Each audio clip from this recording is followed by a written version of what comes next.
A very fundamental question is why creation requires the creation of the many. We have seen that the one, if the ultimate totality is one, and we hear the literature saying, spiritual literature says, the ultimate creator is one, and everything is part of it. That all that you see is part of one. If there's only one, what's the need of having the many? Why should we have many if there's only one, and the many are being created within the one? Must be for some experience.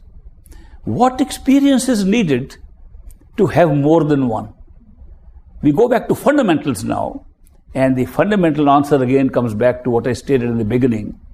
It is to experience the power of love. The one becomes the many to experience the power of love.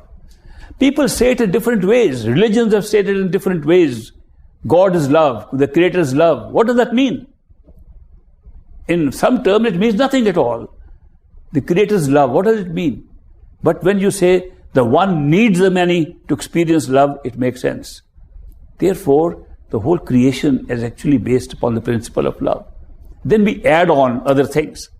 All other experiences have been added on to add on to the experience of love.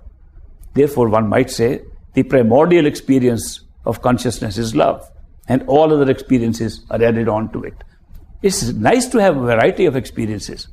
As we create more bodies upon ourselves, as we create more levels of creation and more levels of consciousness upon ourselves, the experiences get more and more varied, and the show becomes more interesting. If you were the director of your own show and created a show within yourself, you would like to do that. You put up a big show, but you are all the actors. So you will multiply yourself into many actors and have a great setup. And then in order to enjoy the show more, you'll hide yourself so that you can see the show as real show that is not part of you. And having hidden yourself, then who is going to see the show? So you have to spread yourself into all the characters that you have created, make them into part of yourself, then everyone sees part of the show. It's wonderful how we can create such a nice, wonderful creation which exists today.